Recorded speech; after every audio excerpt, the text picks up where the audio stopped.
என் கூட இருக்கிறவங்களே இப்படி பேசினா எனக்கு வந்து இந்த வீட்டில் இருக்கிறதுக்கே வந்து பிடிக்கல. எனக்கு ஹோப்பே லாஸ் பண்ணிட்டேன். நான் வெளியே போகிறேன் அப்படின்னு சொல்லிட்டு, இப்போ வந்து திவ்யா வந்து பார்த்திங்கன்னா, சாண்ட்ரா கிட்ட வந்து சொல்லிட்டு இருந்தாங்க. ஸோ சாண்ட்ரா கூடயும், பிரஜன் கூடயும் நேத்து இருந்தே இவங்களுக்கு வந்து ஒரு பிரச்சனை. நேத்தும் வந்து பார்த்திங்கன்னா, ஏதோ ஒரு பிரச்சனையில வந்து சாண்ட்ரா கிட்ட வந்து, "இதுதான் திவ்யா உங்ககிட்ட பிரச்சனை. உங்ககிட்ட பேசினாவே ஏதோ எல்லாத்தையும் ட்விஸ்ட் பண்ணி விட்டுர்ற நீ." அப்படிங்கிற மாரி வந்து அந்த சுபிக்ஷா சேர் மேட்டர பத்தி வந்து பேசும்போது வந்து சொல்லியிருப்பாங்க. அப்போ வந்து நான் ட்விஸ்ட் பண்றேனா அப்படின்னு சொல்லி எழுந்து போயிருப்பாங்க. அதுக்கப்புறம் இன்னைக்கு வந்து பிரஜன் வந்து பார்த்திங்கன்னா, பிரஜன் கூட வந்து ஒரு ஃபைட்டு வந்து வந்தது. அந்த டாஸ்க் முடிஞ்சதுக்கப்புறம் நம்ம டீமா வந்து ஒர்க் பண்ணி எல்லாருமே பயாஸ்டா இருந்திருக்காங்க. கனி தவிர எல்லாருமே பயாஸ்டா இருந்தாங்க அப்படிங்கிற மாரி வந்து சொல்லியிருப்பாங்க.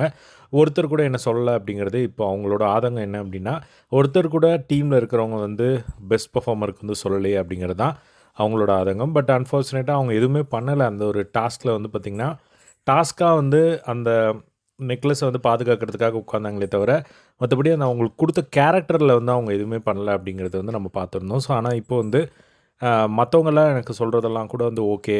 ஆனா, என் கூட இருக்கிறவங்களே 2 பேர் இப்படி வந்து சொல்லும்போது எனக்கு வந்து ஹோப்பே வந்து போயிடுச்சு.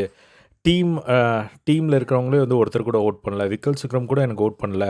எனக்கு அதுதான் வந்து கஷ்டமா இருக்கு. ஸோ, இப்போ கூட அப்படி தான் வந்து இவங்க வெளிய அனுப்புறாங்க. அவங்களுக்கு பிடிச்சவங்கள ஓட்டு போட்டு வெளிய அனுப்புறாங்க. இந்த வீட்டுக்குள்ள, அதாவது இந்த ஜெயிலுக்குள்ள இருந்து. ஸோ, எனக்கு வந்து அந்த மாரிலாம் இவங்க கூடலாம் வந்து விளையாடுறதுக்கு எனக்கு இஷ்டமே இல்ல. எனக்கு வந்து இப்ப நான் வெளியவே போறதுக்கு வந்து நான் ரெடியா இருக்கேன். எனக்கு ஹோப்பே வந்து போயிடுச்சு அப்படிங்கிற மாரி வந்து இப்ப திவ்யா வந்து சாண்ட்ரா கிட்ட வந்து சொல்லிட்டு இருந்தது பார்க்க முடிஞ்சுது. அப்படியே உள்ள வந்து டிஸ்கஸ் பண்ணிட்டுருந்தாங்க. அவளுக்கு ஏதோ பிரச்சனை போல. அவ நேத்து இருந்தே வந்து ஏதோ ரொம்ப ஃப்ரஸ்ட்ரேஷன்ல இருக்கா. அப்படிங்கிற மாரி பிரஜின், திவ்யாலாம் வந்து சாண்ட்ராலாம் பேசிட்டு இருந்தாங்க.